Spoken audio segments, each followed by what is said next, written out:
JJ. How are you? You know, today's good. Today's good so far. You Good. never know where it's gonna go. How are you? I'm okay. It's kind of been a roller coaster, especially this week, I think. Yeah, I feel that. This week has been a roller coaster. What is anything just the general roller coaster or specific things for you? For me, it was specific things. First, getting the official announcement that Newport is not happening this year. We all knew it was not going to happen, but that official Right. word was kind of a bummer. And then the high end of it was we had our community-wide Give Day, Give Local York this week, and we raised $10,000 for Cable House. Overall, they raised 3.6 million. So that was really good. Man, But it's been 8 weeks that we've been at home, so a yeah, long time. yes, it has. And I haven't talked to you since you got married. Congratulations. Thank you. Very, we're very lucky to be together going through this. It's because for a while, like over the last couple of years, it's always been kind of the issue of immigration visas and stuff. So like we haven't always been in control of where we could be. So sometimes, especially when we get down about stuff, we think about how fucked it would be if we were still in the middle of that and couldn't be in the same place right now. So the timing was perfect. Like, not obviously, not perfect in a sense that it's good, but the fact that we got back together legally and then this happened as opposed to not that scenario. So thank you. It's beautiful. Yeah. Well, for everybody that has just joined in, why don't you tell us who you are, where you are right now, and what you do? My name is Ron Gallo. Right now I'm in my backyard in Nashville. This is the only outdoor space that we go to. So no, I'm not like out at a cafe right now. We're in our backyard on the porch. And what do I do? Live, make music,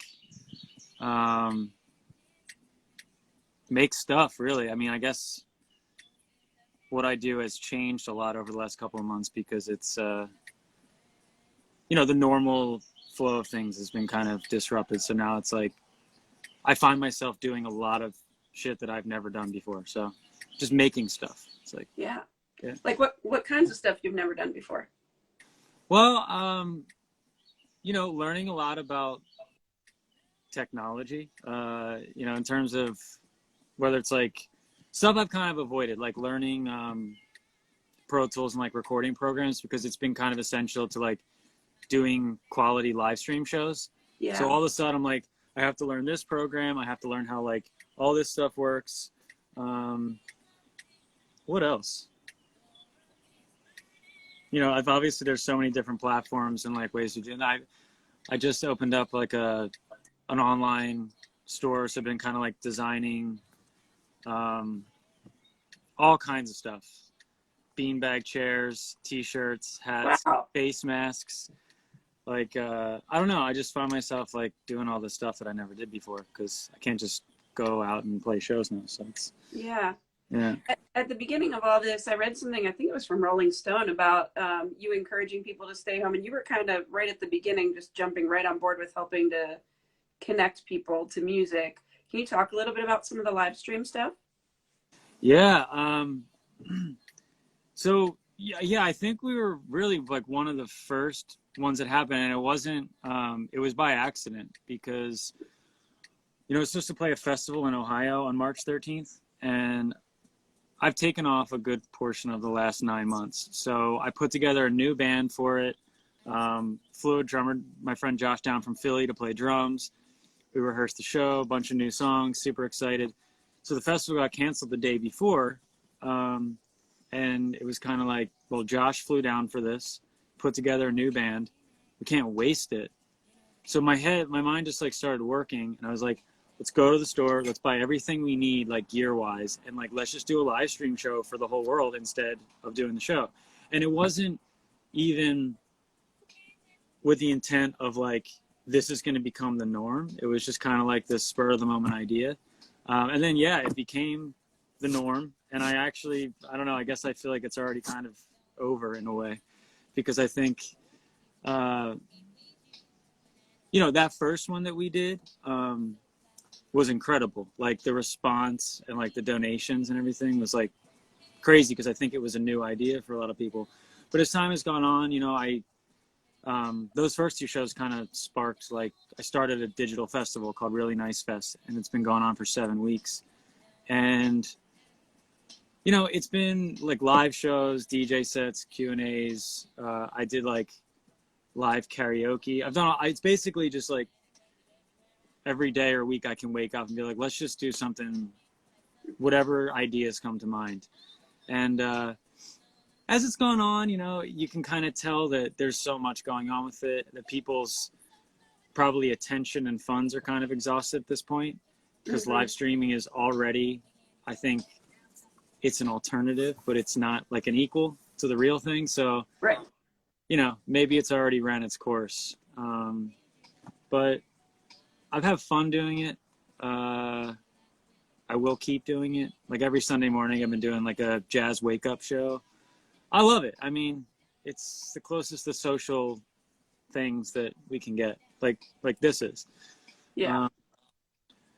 But, it's an interesting platform. It's an interesting new thing to look at. I don't know where it's going. But I think that's kind of the beauty of now, is like we all need to be getting really creative with the limitations. It's been really interesting to watch that happen and watch people figure it out as they go. Mm-hmm. And I appreciate people like you putting some thought and intention into figuring out how to make it sound as good as possible, given the, circumstances. I think that makes a big difference. Are you finding that, this is inspiring you to think in new ways and be really creative? Are you finding your creativity dampened at all by the weirdness? Where do you fall on that spectrum? I feel like my creativity has been almost at like a high, maybe all-time high from this period, because, as difficult as things can be, like limitation is when I think magic starts to happen, at least for me. And as bleak as it is, and as different as it is, I'm thinking about stuff in a different way because I have to. And it's also exposing a lot of like the flaws of the normal way that we go about stuff. For me, like all this time is sort of, especially for artists, is sort of a reclaim of the power, because all the things that we kind of like chase after when we pursue music, it's like, we need to get a label, we need to get a book agent, we need to get all this stuff, we need to play this venue. It develops like this sense of chase, but something like this happens, none of that exists anymore. And you realize you're not really standing on any solid ground. There's no one that's financially supporting you besides directly your fans and your creativity right now. And that's really interesting, because I feel like when you're plugged into like the music industry machine, there's a lot of things that kind of like make you doubt yourself and feel like you constantly need to be striving for something. Mm-hmm. Like, it's because it's all these the business people around, and the way that they influence your thinking, the way that it kind of functions. It's like this quest for relevancy, and how can we cut through, and how can we make this bigger and better? Always. There's nothing to do right now. And it's like, you start to realize when you break it down, all there is the artist, what they make, and the people that they make it for. All the other stuff is kind of like auxiliary and completely irrelevant right now. Yeah. Why don't we always think like that? So now I'm just like, that's what I'm trying to do. It's like, how can I create for people? Whether it's live streams, whether it's new music, whether it's online stores, whether it's blogs or anything, put that directly to people in their time of need, and then how can they support me? And nobody takes a cut of that.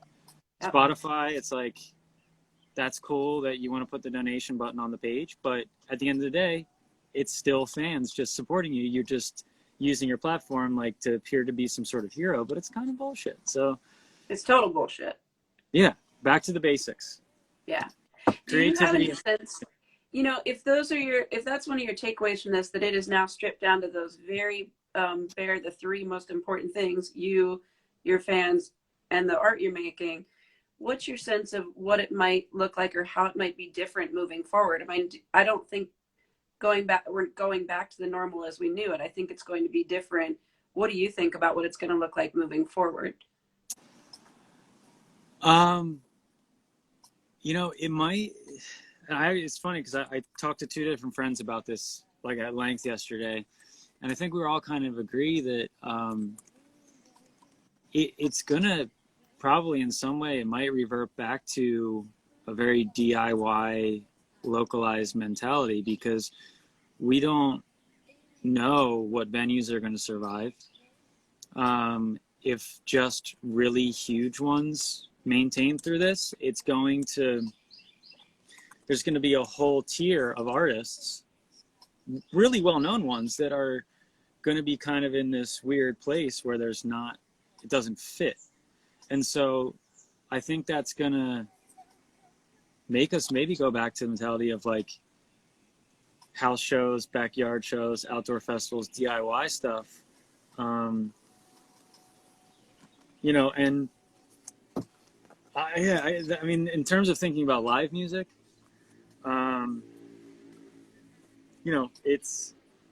it's probably going to be something like that where you can find new spaces that can somehow function if there's restrictions legally, obviously, and safely too, which is super important.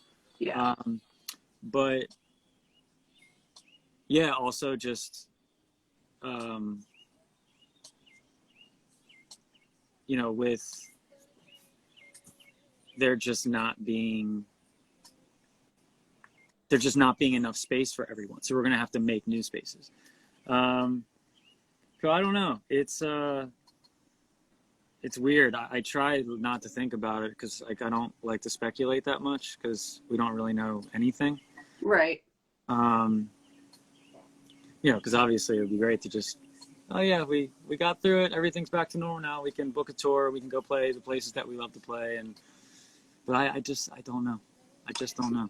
Yeah, I think it was yesterday or the day before that we heard that Great Scott in Boston won't be opening again. Yeah.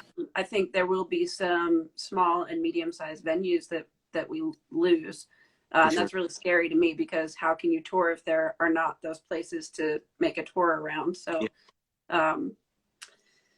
gosh, I hope this goes quickly. It also occurs to me, did you get back to the States before all this started, or were you in Italy when it started going down?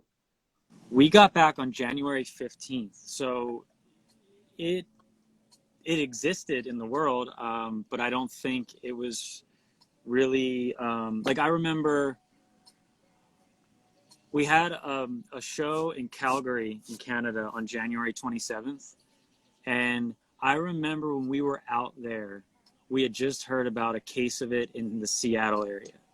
That was like the first US case, I think.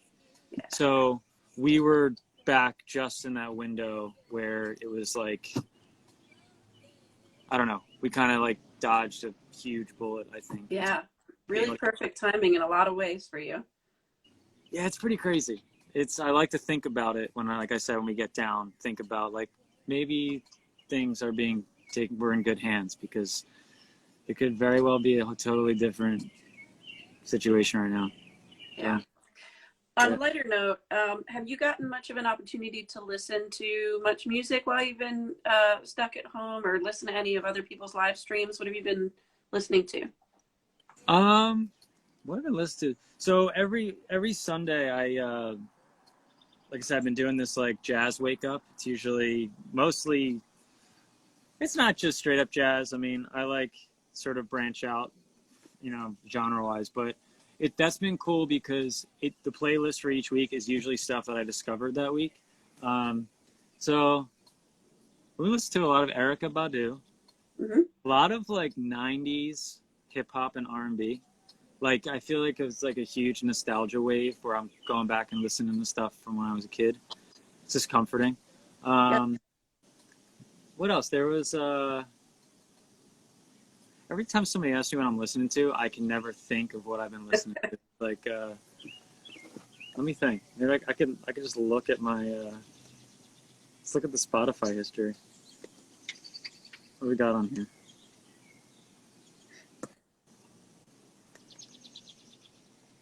Can never think of things that I want to. Danger Doom, Nick Hakim. There's some Jill Scott on the playlist today. New Tom Misch, Yusef Days album came out. My friend John Mayer. My friend Andy, who goes by Laser Background, had a record come out 2 days ago that's really awesome. I don't know. I've been kind of in that realm. I've been in like a weirdo jazz R&B mode. That's good. Yeah. A lot of people have been saying, as I'm talking on Sundays to people, everyone is recommending different music, but a lot of people are saying they're going to things that they already know and love, that's already kind of familiar and comforting to them. And that makes sense to me in a weird time, you know. Yeah. What are you most looking forward to doing when we're free to move about again? Anything. I feel like I've taken everything for granted, from the smallest things to like going to get a donut. Like, I imagine the first thing that we'll do on that magic day where everything's just perfect again, just like it's going to happen. Like the gates are going to open and be like, oh, it's completely gone, heaven. Which is not realistic, but we'll probably go to Five Daughters and get these donuts that Kiara lives for, and she hasn't had in so long. And then, I don't know, maybe just get in the car and just go. Like, pack a backpack and just drive across the country and just go through the desert. Go back to Italy after that. See your family. I've never, one of the biggest things during this time that I've realized is, like, through the exhaustion of touring and seeing the world via touring, I realized that I was never like quite in the right headspace at the time to like really appreciate and take in where I was sometimes. And now that I can't go anywhere, I'm just, like I said, nostalgic. I've been like writing these posts, like going back to the places in my mind. And I just want to go back to all of them and travel and be like, I was here before, but this is like the first time again. So I just want to move. Yeah, so go and visit, but not be working while you're doing it. Yeah, exactly. Yeah. And just really, really appreciate it and move and appreciate people and places and things, whatever they are. The stupidest little thing to big things. Yeah, I feel that. To wrap up, where can people find more information about you, your music? How can we best support you and the things you care about right now? What do you want to say as we finish up here? So I've been working on this project called Really Nice. The website is reallynice.world. And I started it last fall. And it kind of just started as this place for me to just like put random shit from my brain into a place online. And it's sort of, like I said, it's evolved into this festival now. And then I just launched Really Nice Shop last week. And there's a ton of crazy shit in there. I designed, and it's all for sale. So go to reallynice.world and click Really Nice Shop if you want to get something. That's a good way to support. And if you just keep in touch with me online, I'm always kind of posting what I'm going to be doing. I'm going to have new music out soon. This Thursday, the 7th of May at 7 p.m. Central Standard Time, I'm going to do a private listening party of all unreleased stuff, like the new stuff that I'm working on, old stuff that no one's ever heard before.